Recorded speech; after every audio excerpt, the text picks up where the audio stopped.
Welcome to the show. This is the Willpower Podcast, hosted by Will Holdren. Each week, we sit down with the brightest entrepreneurial minds and uncover the real secrets behind their success. And if you want every episode in one place, plus exclusive insights and updates, head to willpowerpodcast.org and join the email list. If you're ready to take that next step and unlock your next breakthrough, you're in the right place. Now, let's get to the show.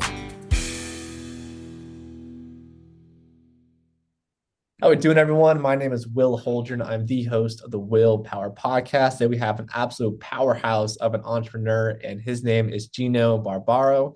And Gino is an investor. He's a certified money coach. He's an entrepreneur and a podcast host. He's grown his own real estate portfolio to over 1,900 units, and they have over 450 million in assets under management, which is super impressive. On top of that, his mission through Barbaro 360 is to help empower families to build lasting legacies by restoring traditional values and family, life, and finance, which is all super important in today's day and age.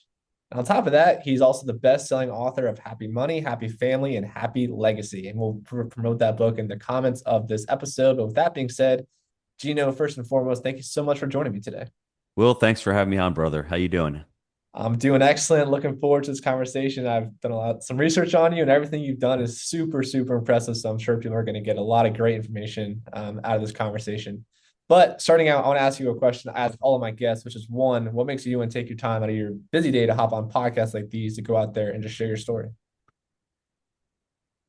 There's a couple reasons why I love to get on these podcasts. And I think the first reason is it's always practice for me. It's always trying to really become a better communicator. Because if I'm out there trying to teach people about family and about faith and about legacy, if I don't practice my craft, then I'm not going to get better at it. If I don't become a better communicator, then I'm not going to be able to at least convince or persuade people to have an open mind to take the next step. So that's the first reason why, for me, why I love to get on these shows. The second reason is I just love it. I mean, I love talking about real estate. I was stuck in a kitchen for the vast majority of my adult life. I was the guy washing dishes in the back, owning a restaurant, owning a job. Once I was able to leave that, I look at my life as being like, I'm living gravy. I'm living like on free time here. I absolutely love it. And I think the third reason is I learn a lot. I'm able to actually sit down with the host, with you, learn about you, have a connection with you. And I think anybody listening to this, the most important thing for us as humans is we want connection. We strive for that connection. We strive for that community. And for me, that's what podcasting is all about, to be able to create a community with the host, but with also anybody listening. So to me, why do I love getting on it? I mean, you can see I'm just passionate about talking about real estate and just being able to share my pains and my struggles with others. Yep. It's a win-win-win for everyone involved. Mm-hmm. So let's dive a little bit deeper. You mentioned you were in a restaurant, you own the restaurant, you're working in the restaurant, but to be honest, it's just another job, right? Because you got to be there every single day.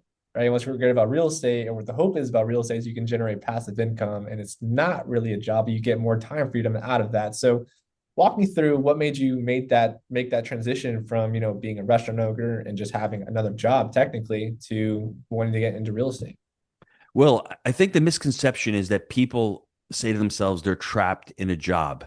I wrote the book Happy Money, Happy Family, Happy Legacy because you don't have to be trapped in a job. You could be in a job that you like, that you're attracting happy money. That wasn't the case for me. Early on, when I got into the restaurant business, I loved it.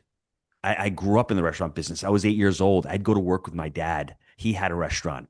And I grew up as a young adult, just being inundated in the business. I loved what my dad did. He was in the kitchen. He was teaching people how to cook. He actually had a passion for cooking. And I sort of adopted that mindset. I enjoyed it as well. I got out of college and I opened the restaurant. And for years, about 15 years, I really enjoyed it. Wow. Unfortunately, in 2007, my dad passed away. And I started asking myself, am I living his life or am I living my life? And his dream. And it felt as if I was sort of living his dream. I love the idea of being at the restaurant with the family. I love the idea of actually serving the community and giving people a place to come and spend a baptism or a bar mitzvah or a celebration, whatever it was. I love that idea. I just felt as if I was trapped in that business because I couldn't scale and I couldn't replace myself because that was the mindset that I had in that business. And Yeah. when I started looking at real estate, I had a different mindset. Like a clean slate. I had done a few really bad deals, like really bad deals, and I lost money. That's when the realization was, well, I don't really know what I'm doing. I need to get mentorship. I need to learn. And I started learning about the business of real estate, not just the investing of real estate, but the business, how to buy assets, how to operate assets, how to exit assets. Once I started to understand that, I was like, I don't have to leave the restaurant because I still need to pay the bills. I've got 5 kids at the time when I met Jake. I'm like, how can I do both? How can I bridge the gap on both? I just started, what people call today is the side hustle of real estate. I started investing in assets with Jake on the side. And I started buying multifamily. Now, why, you may say, why did you go directly into multifamily? I Mhm. already had a job. I didn't have the time to go out and to flip a house. I wasn't looking just for a quick 20 or $30,000. And Yeah. that's probably the first tip for anybody listening to this. Understand what your goals are. I mean, there's nothing wrong with fixing and flipping. I think it's great. Wholesaling is a great way to get into the business to create equity for yourself. But I wasn't striving solely for equity. I was striving to create some type of wealth, some type of retirement planning, some type of additional cash flow so I could leave the restaurant. And it took several years. And I saw real estate as that vehicle. And I just loved the vehicle because I said to myself, I don't know what I don't know here. I think scaling is possible. And if I start buying these assets, I can start taking the capital that I own, that I'm getting from my restaurant and putting that capital into this restaurant vehicle. And for me, it worked out. Yep, yep. And I love that you brought that up too. It's not a clear-cut line where you're like, I quit restaurant one day and I started real estate the next day. It's really a mixture of the two. And to your point, real estate was kind of a side gig, right? Until it had enough movement and power behind it to operate full time for you. But to your point, I mean, you got 5 kids, right? You got bills to pay. Like it's a tough transition to just go into right away. And I think a lot of people have that misconception, or if anything, they expect to have one house, right, in today's economy and expect that to be enough for a full-time thing. In reality, that's just not the case, right? So it's important to have kind of dual things going on there until it's strong enough to take on its own form. The year was 2011. I remember Jake said to me, I'm going down and moving to Knoxville, Tennessee. And I'm up in New York, and I had no idea where Knoxville, Tennessee was. I'm not going to lie to you. People in the Northeast, they just don't know geography other than the tri state area. And I said, okay, when you get to Knoxville, Jake, let's start looking at deals because the deals up here in New York, they're not penciling out. And Yeah. I was fortunate because he was very young. He was what we call the pharmaceutical rep. He was going out there, he was selling pharmaceuticals to doctors' offices. He hated his gig. I, at the same time, was getting burned out with my restaurant. So he went down there, and it took us 18 months to find the first deal. Wow. Denziano and Barbaro in the Southeast back in 2011. Y'all ain't doing business down here. We got a lot of doors slammed in our faces. And finally, after 18 months, we found our first deal. It was a broker by the name of Rick who called us up and said, hey, I've got this deal for you. There's some seller financing. It's got a lot of hair on it, but I think this is a good deal for you. And that's what ended up happening. We took this opportunity, which was a massive problem, but that's what we were able to buy. And from that very first deal, we started investing. We bought our second deal 3 months after that first deal. And then 6 months after that, I met my business partner, Mike, who is currently still investing with us. We bought our third deal. And it took me in a span of 5 years from 2011 to 2016 to ultimately say, I can leave this restaurant. But what's important was I did burn the bridge or the boats or whatever metaphor you want to say in my mind. I didn't burn them literally because I needed to continue to earn money to pay for the family. And Yeah. what it also helped me do, Will, which is really important, is it allowed me to whatever profit I made in the real estate, I was able to put back into the real estate. In that span of 5 years, we probably refinanced out $3 or $4 million worth of capital each. I was able to put that into new deals, into more deals. I was able to acquire more equity on behalf of myself. And that's what you're trying to do when you're starting out in real estate. Multifamily is great, but what really makes you wealthy and what gets you out of your job is equity. Cash flow gets you out. Equity keeps you out of your job.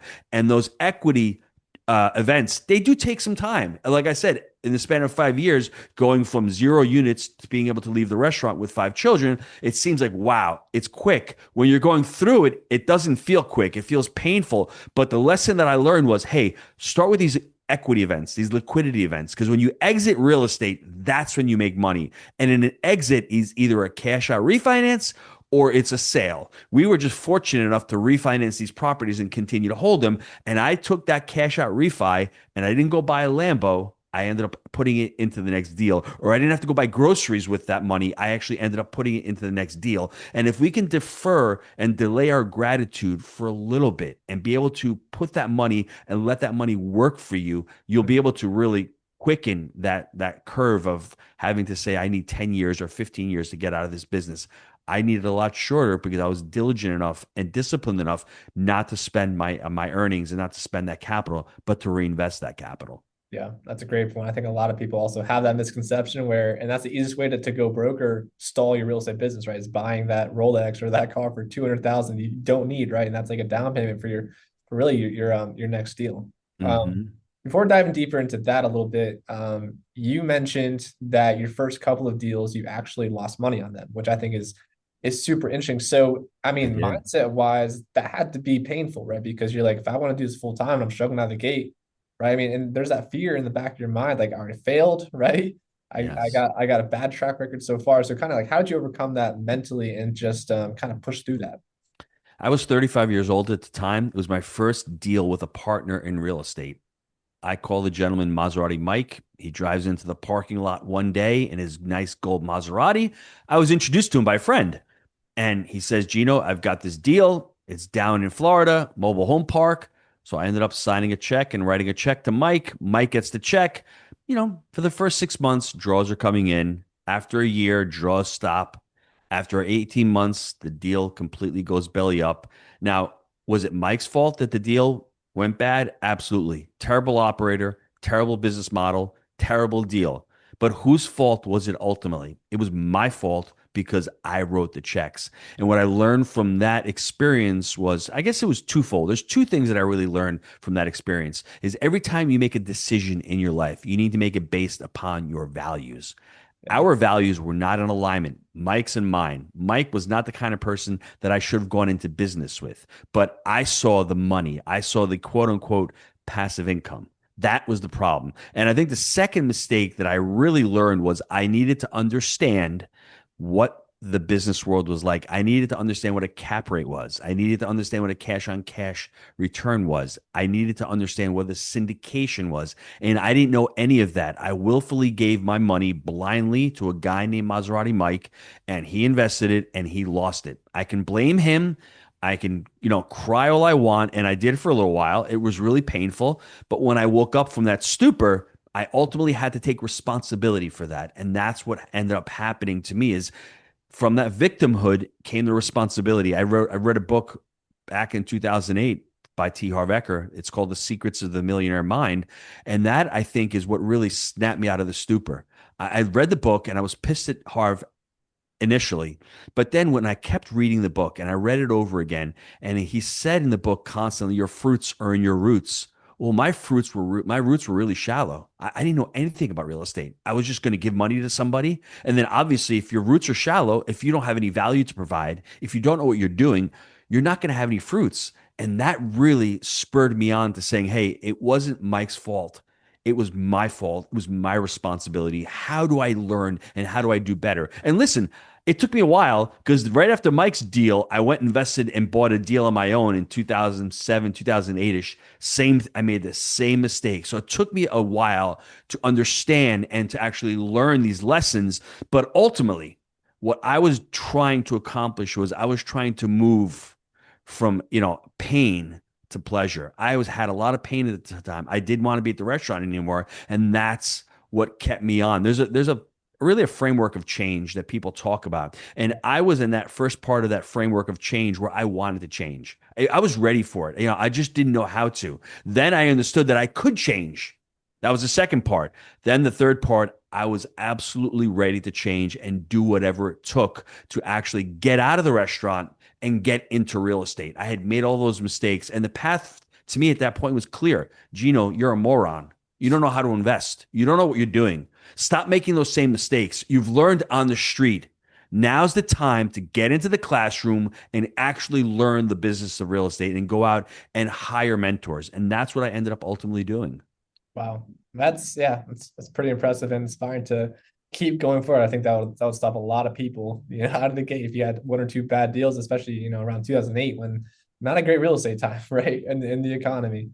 Well, the reality is, for anybody listening to this, if you haven't lost money in real estate, then you haven't been investing in real estate. I don't think there's one person that I have met other than my business partner, Jake Stenziano, who has not lost money in real estate. And the reason why he hasn't lost money in real estate is because I lost it all for us before I met him. I mean, there's life before Jake for me and life after Jake. Now, Jake was shrewd. Jake was smart, but Jake had no idea about real estate. He had no idea. I basically, I don't want to say I taught him everything, but we created this framework together of the buy right, the operate, and the exit. And really having those frameworks and those, as we say, those guidelines, right, to be able to follow. And once you have that map or that process, it's easy.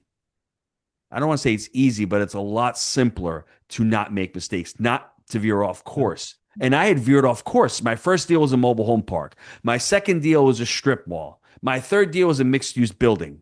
Well, can you see that I am going all over the place? Once I decided I want multifamily because I had purchased a threeplex years ago, and I'm like, this is very similar to the restaurant business. There's customer service involved. You have residents, you have customers, people need a place to live. It's really somewhere where I can create value. It's somewhere where people actually need it. There's monthly recurring revenue. I like that type of model. That's what I gravitated towards. And that's what I learned. I learned the multifamily business. And that's what Jake and I started investing in. Yeah. So walk me through your guys' model again, real quick. So you mentioned in that 5-year span where you guys were able to grow, and eventually after 5 years, you're able to do real estate full time. You had a couple of refinance events that created like millions of equity. Even a 5-year span, I feel like that's really, really powerful in real estate. So kind of walk me through what your model is, because are you buying these, you're not building it ground up, you're just buying these buildings. Are you buying them and then rehabbing them and then creating all this equity in them? And then is the plan always to just refinance it? There's multiple different ways to do the business. It depends upon the market cycle. When we were getting into it, market cycle rates were lower. You were able to refinance at lower rates. Now, the Burr method that people talk about in Bigger Pockets right now, it's a little bit more challenging because rates are higher. But still, we've refinanced a couple of deals in the last couple of years that had higher interest rates. We bought them right. The model is simple. When you look at this model, you can use this model for buying a business, for buying a self-storage facility, for buying a single-family home. The model is buy right, operate, and exit. When you think about the buy right, when you're buying a business, when you're buying a multifamily, what is your criteria to buy the multifamily property? You're looking at a multifamily building right now, and this is really incumbent upon where you are in the market cycle. Now, Jake and I, back in 2011, the market cycle told us buy old assets. C properties, C minus properties are trading at really high cap rates, 10, 11, 12. Those properties are what you should be buying in that part of the market cycle.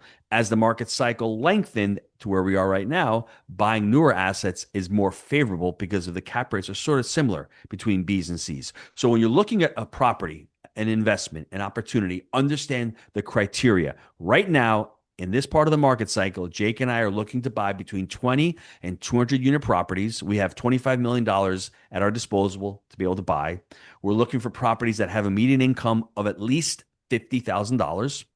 We love properties that are townhome style. And if they have garages, we love that. We love washer and dryer hookups.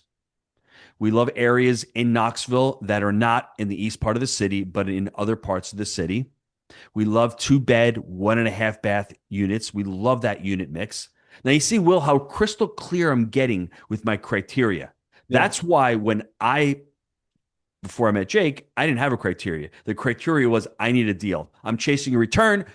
I need to put money into a deal.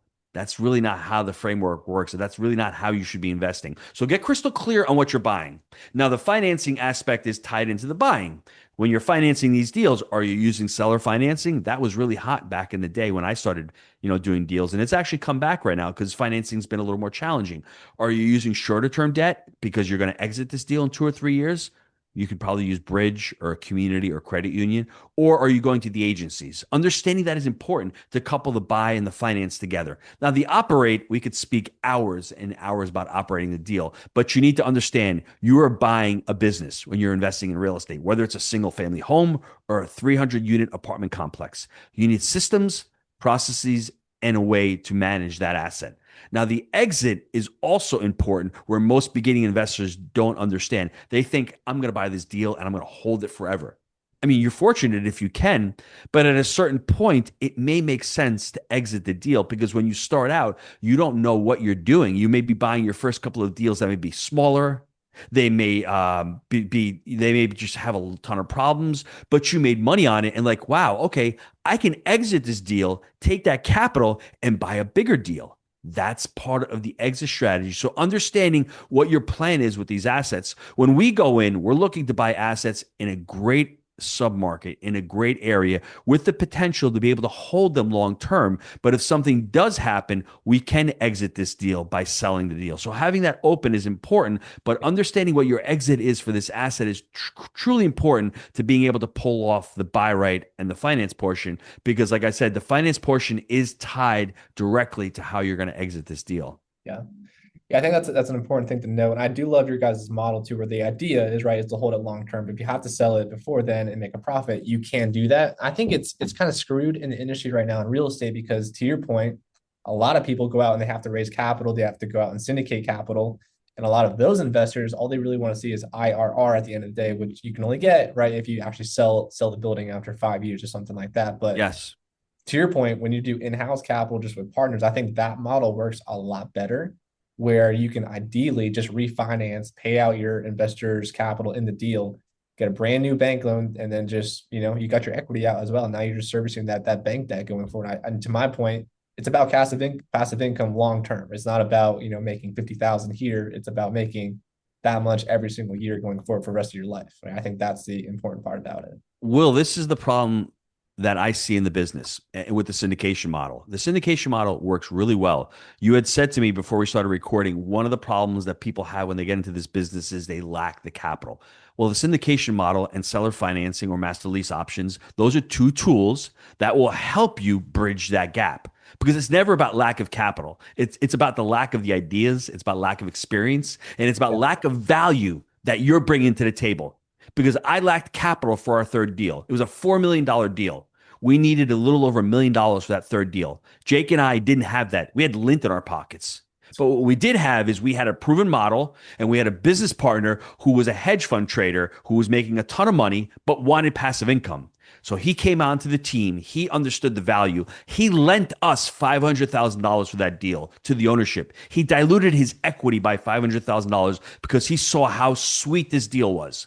So lacking the capital didn't stop us. If we didn't have that opportunity and we weren't able to convey that idea, we wouldn't have been able to get that deal done. Now, specifically to the syndication model, I would love to be able to have a syndication in this way. I mean, we had 3 syndications. We exited all 3. We did a really good job with the IRRs on those, but I didn't like the idea of killing the golden goose. If you're serious about holding real estate long-term as a syndicator, what you need to understand is you need to attract investors that are willing to put capital into your deals, that are willing to hold these deals longer term. Now that IRR does get diluted, but if you're telling them and you're painting them the picture of, hey, we're going to buy this deal in 3 or 4 or 5 years, we're going to be able to refinance it out, give you some of your capital back, right? And then have you still in the deal, and we're going to continue to operate this deal. It's a different paradigm. I know of a few people who do it. Ken McElroy does it, one of the Rich Dad advisors. He's been doing it for years.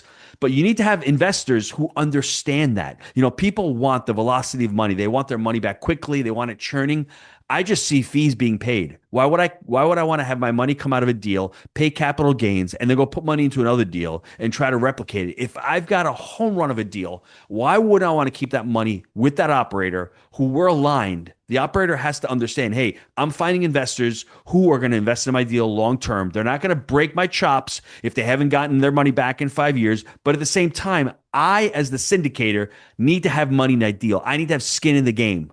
I Yeah. need to have my own capital in there, right? And that has to be part of the trust factor, right? It has to have the alignment of interest between the two. And that's how you can use syndication as that model to say, I'm going to invest my capital. I'm going to get limited partners in there. They're going to know what the model looks like. They're going to buy a deal in a great market with great jobs, great population, a deal that we can hold longer term, a deal that we can really add equity to, a deal that we can ultimately start cash flowing from, and a Yeah. deal that, hey, at one point we're going to be able to exit it through a refinance and be able to return a lot of our capital to our investors and have them come in and have them continually continually get cash flow from that deal.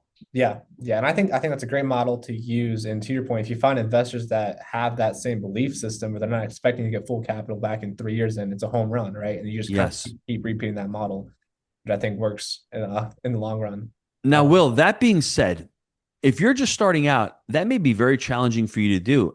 And it's okay. And our syndications, we didn't refinance because we didn't put it in our private placement memorandums that, the GPs, when we get a certain percentage back, we were returning all the capital to the LPs. So the problem with us was we're adding on all this debt. The LPs get all their money back. And we're like, hey, we're not really getting compensated for the work. The other factor was we were in a market that we weren't really crazy about. So we're like, we're going to refinance this out and hold it in a market that we don't like.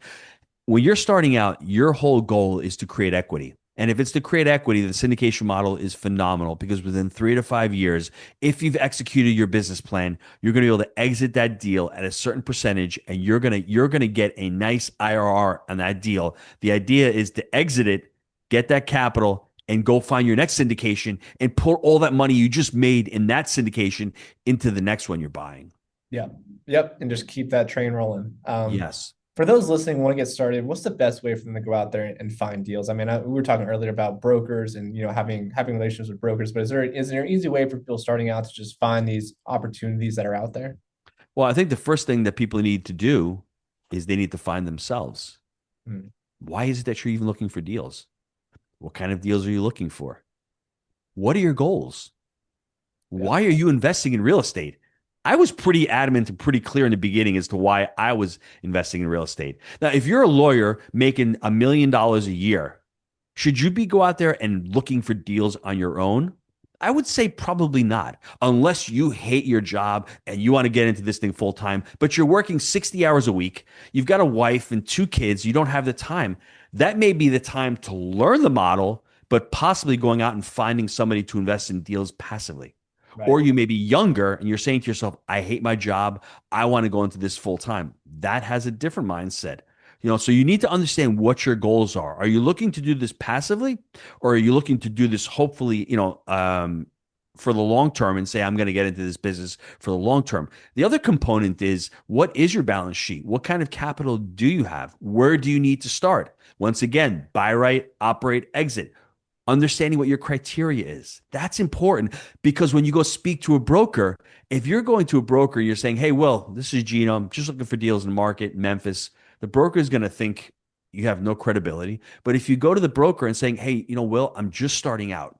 This market is great. I'm working as an IT person here. My criteria, Memphis, my first deal, I'm looking for 2 to 10 units. I've got this amount of capital. I've got some equity partners put on the side. This is what I'm looking in this part of the market. Can you help me out? Well, all of a sudden, the broker understands you may not have any deals, but you know what you're talking about. You have the credibility to be able to do that. And for you to find deals, the difference between residential and commercial is in the residential market, everything is online. You have the MLS, everything's online, everything's open source. When it comes to multifamily and commercial, a lot of that has to do with broker relationships. So you're going to have to go online and you're going to have to find all these brokers. You're going to have to go to all these meetups and really try to connect with as many brokers as possible and start making those connections. I think that's how you start doing it. Even before you start calling brokers up and start looking for deals, you need to know what your game plan is. You need to know what your goals are. You need to know what opportunities you're looking for. And once you understand that, then you can start looking in the market that you're looking for and start connecting with the brokers that have those opportunities. Yeah, yeah. And to your point, you got to find your niche, right? And I think Hmm. just looking at the real estate market right now, I just don't even know if it's possible to do residential as an investor, like a single family home, and just make that cash flow positive. I think at this point it's got to be multifamily, commercial, or creative co-living type strategies. But it's difficult out there right now. You've So made a great point, and I need to stress this point. You need to understand what you're trying to accomplish. If you're buying a single family home, that may be the deal where you're buying it for equity. You may buy a home today for $200,000, and then all of a sudden, 5 years later, the home is worth $290,000. You never bought that home for cash flow. You bought that for appreciation. Why do people invest in California? It's I think, one of the craziest markets. I don't like the landlord tenant laws. I don't like the instability of the budget that they have there, but there's a reason why people invest there because it's a hard asset and there's an appreciation play. So, once again, understanding what your goals are. There's nothing wrong with investing in California 10 years ago, buying an asset for $3 million. It never cash flowed, but today it's worth $5.8 million. That's phenomenal. You just created almost $3 million in equity. You can right. pull that equity out and then you can go to a market and look for cash flow. That's the difference. That's why it's important to be crystal clear on what you're trying to accomplish. I like to invest in markets that have cash flow and appreciation, right? Mhm. That's why we're in East Tennessee because you can still find deals that do cash flow a lot less than they used to, but there's an appreciation component looking for both. That's why when you're first starting out, the goal for you starting out, once again, I'm going to hammer it again, is to look for places where you can create equity because then you can create equity, crystallize it, and start putting it into assets that create cash flow as well. Yep, yep. And that's how you get, lump sums of cash at a time instead of, working your job and trying to save up 500 here, 500 there. It just Yes. gets tiring and almost impossible, right? So Yes. that's how you fund it in Yes. the long run. We definitely shared a lot of great value today. Looking ahead for you, what are some of your main goals you hope to get accomplished here next year or two? Well, I just became a business behavioral coach. I went into this money coaching about a year ago and I became certified as a money coach because before we hit record, one of the things that I really was passionate about as we were speaking about was this whole relationship with money. And you had said, well, what was the one thing that held people back again? It was capital. And I said, no, it wasn't capital because that wasn't holding me back because I made mistakes earlier on. For me, it was all about the behaviors and the beliefs that I had about money. I thought it took money to make money. I mean, it does, but does it have to be yours? I just told you that Mike lent us $500,000. It wasn't my money, it was his money. We created equity from that. I just told you that we've done 3 syndications. That wasn't my money, it was somebody else's money. And I forgot to tell you that we've done over $25 million in seller finance deals. Wow. Not my money. It's the seller's money, right? So you have to understand that. And it's the bank's money. 80% or 70% of any deal, the bank is your biggest partner. So you're using other people's money. So that belief just held me back for years. And once I looked at that belief, I said, let me challenge that belief. But it ultimately came down to the relationship that I had with money. I always looked at money as being scarce, as being, I had fear around money. I mean, like, I have this money saved up. If I put this money into a deal, is that a good idea? Am I going to lose the money? And that's why I needed to really work on that journey of understanding what money was to me. And I was trained as a young person from my immigrant parents to save for an event. Oh, you're going to send your kids to college? Save for your kids to go to college. But once that event is over, your savings are depleted. Right. Once I had the idea or the mindset to save to buy an asset, that asset will pay for the event. When that event is over, guess what? You still control the asset. And that's what happened on our very first deal with Jake and myself. We still own that very first deal. It produces about $8,000 a month in cash flow for us. I Wow. put my first 2 children through school. I still own the asset. We bought it for 600,000. It's probably worth $2.5 million right now. Right. So we have a ton of equity. It's given me amazing tax benefits. It's continuing to appreciate while the tenants pay down the bills, the tenants pay down the mortgage.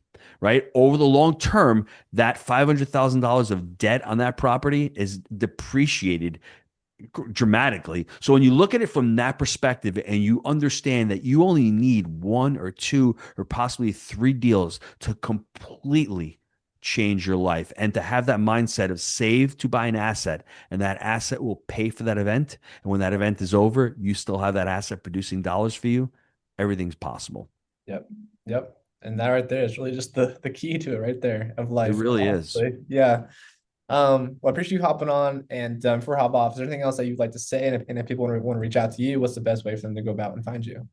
I would just say go to barbaro360.com. It's Barbaro 360.com. And thanks for letting me share that. And ultimately, what I'm trying to accomplish with my family, we've started this whole family company. My goal is to really impact families because I truly believe that families with financial intelligence can change the world for the better. Can you imagine if you're a youngster and you were listening to all the stuff that we're talking about today and you're 18 years old and all of a sudden you start to understand finances and money and it's not trapping you and you're not afraid of it, but you're hitting it head on and you're able to create that financial abundance and that financial independence from the system, you're able to do anything you want with your life. You're able to really come out of your shell and really fulfill your soul purpose. Yeah, absolutely. All right, guys, go check out barbaro360.com. I'll put that in the link as well for this episode. And with that being said, Gino, thank you so much for joining us today. Thanks, Will. If you enjoyed today's episode, make sure to follow the show so you never miss a new release. And if you want all episodes in one place, plus exclusive insights and updates, head over to willpowerpodcast.org and join the email list. Lastly, if you're listening on Spotify or Apple Podcasts, take a quick second to leave a rating. It helps the show grow more than you know. We'll see you in the next one.